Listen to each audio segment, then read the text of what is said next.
తెలంగాణలో భారీగా ఐఏఎస్ ఐపీఎస్ల బదిలీలు జరిగాయి. 6 సీనియర్ ఐఏఎస్ అధికారులు 23 మంది ఐపీఎస్ ఆఫీసర్లను బదిలీ చేస్తూ ప్రభుత్వం ఉత్తర్వులు ఇచ్చింది. హైదరాబాద్ పోలీస్ కమిషనర్గా సీనియర్ ఐపీఎస్ అధికారి సజ్జనార్ నియమితులయ్యారు. హైదరాబాద్ సిపిగా ఉన్న సివి ఆనంద్ను హోంశాఖ సెక్రటరీగా అపాయింట్ చేసింది సర్కార్. మొన్నటి వరకు ఇంటెలిజెన్స్ చీఫ్గా ఉన్న శివధర్ రెడ్డి డీజీపీగా బాధ్యతలు చేపట్టడంతో ఇంటెలిజెన్స్ బాధ్యతలను విజయ్ కుమార్కు అప్పగించింది సర్కార్. ఫైర్ డీజీగా పనిచేస్తున్న నాగిరెడ్డిని ఆర్టీసీ ఎండీగా ట్రాన్స్ఫర్ చేశారు.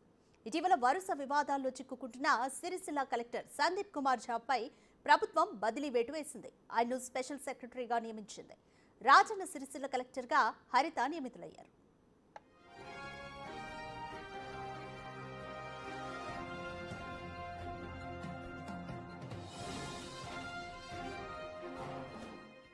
ట్రాన్స్పోర్ట్ కమిషనర్గా రఘునందన్ రావు, వ్యవసాయ శాఖ కార్యదర్శిగా సురేంద్ర మోహన్, జీఏడీ పొలిటికల్ సెక్రటరీగా రిజ్వీ, విజిలెన్స్ ఎన్ఫోర్స్మెంట్ డీజీగా శిఖా గోయల్, గ్రేహౌండ్స్ ఏడీజీగా అనిల్ కుమార్, పౌర సరఫరాల శాఖ కమిషనర్గా స్టీఫెన్ రవీంద్ర, ఆర్టీసీ ఎండీగా నాగిరెడ్డి, ఫైర్ డీజీగా విక్రమ్ సింగ్, హైదరాబాద్ క్రైమ్ అడిషనల్ సిపిగా శ్రీనివాసులు, హైదరాబాద్ అడిషనల్ శాంతి భద్రతలకు సిపిగా తసఫిర్ ఇక్బాల్ అపాయింట్ అయ్యారు. వెస్ట్ జోన్ డీసీపీగా సిహెచ్ శ్రీనివాస్, సిద్దిపేట సిపిగా విజయ్ కుమార్, నారాయణపేట ఎస్పీగా వినీత్, ఏసీబీ జాయింట్ డైరెక్టర్గా సింధు శర్మ, రాజేంద్రనగర్ డీసీపీగా యోగేష్ గౌతమ్, మాదాపూర్ డీసీసీగా రీతిరాజ్, ఎల్బీ నగర్ డీసీపీగా అనురాధ నియమితులయ్యారు.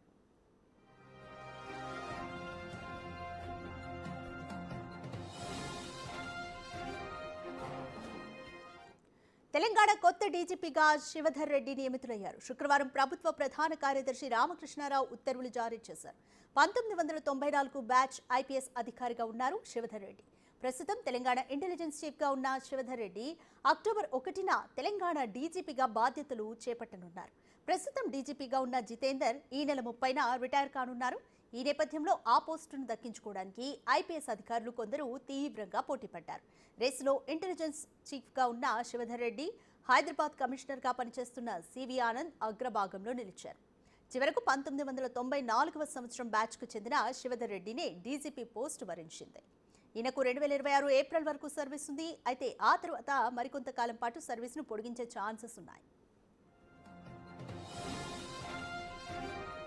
సివిల్ సర్వీసెస్ పరీక్షల్లో ఐపీఎస్ సాధించిన శివధర్ రెడ్డి కెరీర్లో మొదట్లో అనకాపల్లి, నర్సీపట్నం, చింతపల్లిలో ఏఎస్పీగా విధులు నిర్వర్తించారు.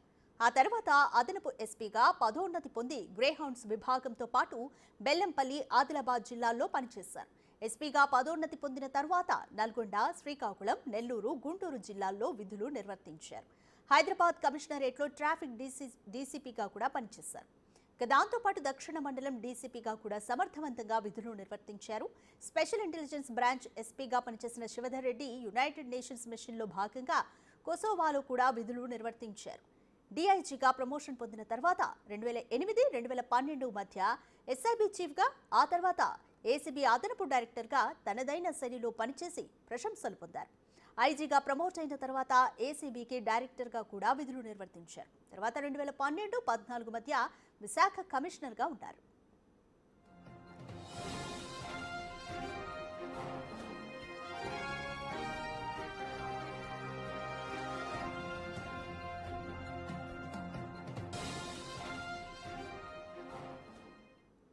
ప్రత్యేక రాష్ట్రంగా తెలంగాణ ఏర్పడిన తర్వాత ఇంటెలిజెన్స్ చీఫ్గా నియమితులైన శివధర్ రెడ్డి అదనపు డీజీగా పదోన్నతి పొందిన తర్వాత పర్సనల్ విభాగం, రైల్వే, రోడ్ సేఫ్టీ అథారిటీలో పనిచేశారు.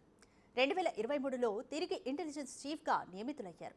2024 ఆగస్టులో డీజీపీగా ప్రమోషన్ వచ్చిన తర్వాత అక్కడే కొనసాగుతూ వస్తున్నారు.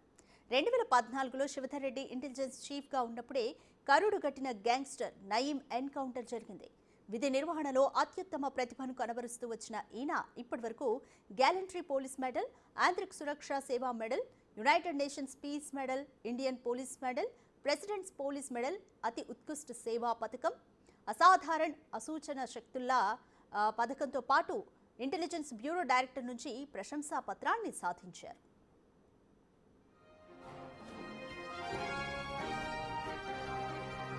అయితే ఇంటెలిజెన్స్ చీఫ్గా ఎవరు రాబోతున్నారు అన్నదే తీవ్ర ఉత్కంఠ నెలకొంది.